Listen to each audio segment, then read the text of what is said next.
Here's how you can become a multimillionaire in real estate without using any of your own money. And if you follow this blueprint all the way to the end, I almost guarantee that you are going to make $1 million.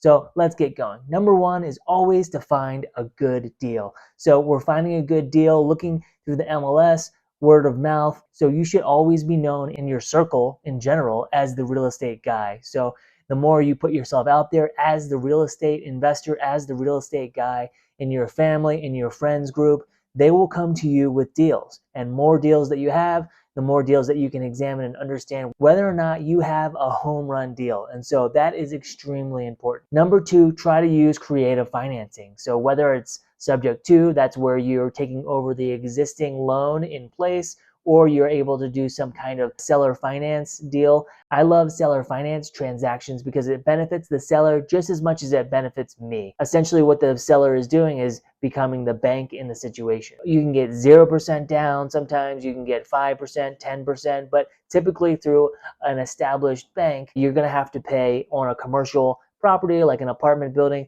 maybe 30, 35% down. And so that's a lot of money. If you can get straight to the seller, get them to give you a property with 10% down, that's going to save you a lot of money to do renovations and improve that property going forward. Let's use seller finance as the main example in today's video. And seller finance, there's a couple of different levers. Like I said, like we talked about already, the down payment. The down payment can be anywhere from 0 to maybe 30, 35%. Some sellers might want even more than that, but obviously that is not what you're looking for. You're looking to put as little money down into the deal as possible and leverage as much of that as possible safely. If you are enjoying these types of videos, please like, subscribe, and comment below. I want to hear what you think. The next is amortization length, and 30 years is pretty standard. You've also seen things like 15 and 10 years, of course, but that increases your monthly payment. And what I like to do in these instances, especially when mortgage rates are very high, I like to extend that amortization period out. So instead of a 30-year, it would be a 50-year or a 40-year. This allows for a smaller payment every month. It benefits the seller in a way also because it's paying down the principal in a slower rate. But that's okay. When you're a real estate investor, you're really looking at what is the property bringing me in month-on-month cash flow, or what is the appreciation of that property. Of course, what that does is compacts and shrinks down the mortgage payment every month, and that improves the cash on cash flow that you get when you're running your numbers. And so that is one. So we're talking about down payment, the amortization length, and then the interest rate obviously is very important.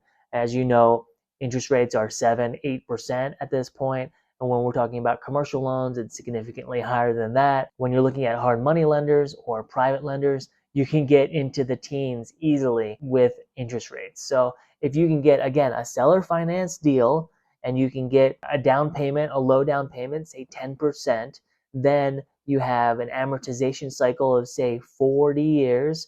Then you want to have an interest rate of, what would the interest rate be? Could it be 8%? Could it be 5%? All these things are different levers. So if the seller wants a big purchase price, that's fine, but can you get that amortization schedule to be longer? Can you get the interest rate to be lower? Can you get the down payment to be lower? So all these things kind of stack on each other and are different levers that you can pull in order to make the deal work. A smart investor really isn't thinking, this is the deal, this is the numbers. They're thinking, how can I make this work?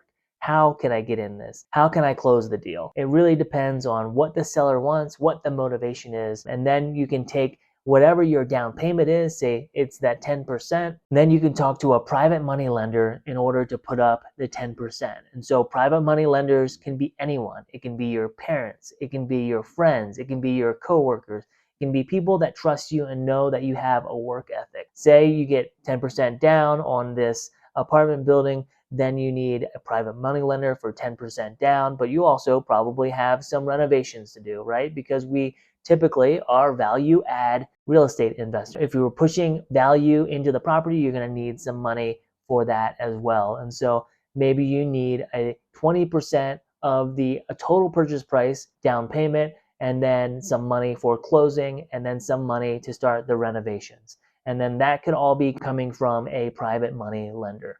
So that's how I typically do my deals. I'm pulling some kind of investor, typically a seller financed investor, for that number one position on the loan, the property itself. After the rehab is done, the property now can withstand higher rents and modernize their systems like automatic billing and payment system through a web portal. You can do things like improve the landscaping and improve the outside or the common grounds. Obviously, you want to improve the inside of the properties as well, or change the layout so that you can get a little bit more rent. You can do so many different things in these properties in order to value add that property. And that will increase the net operating income, NOI, for that property. You got to think out of the box in these things in order to improve the property and improve the property's value. When the rehab is finished, I can force the appreciation on that property, refinance it through a traditional lender. I have increased the property's value, sometimes 25, 30%. And then I can pull all my money back out, pay off my private lender, and it's still a cash flowing property. So that's how I'm looking into investing in 2023 and 2024, and that is how I'm getting my projects done. Let me know in the comments if you are enjoying these types of videos, if you want to see more creative finance deals and seller finance deals and examples. I can give you a lot more of this content for sure. Please like, subscribe, and comment below. I want to hear what you think and what you want to do next in your real estate career.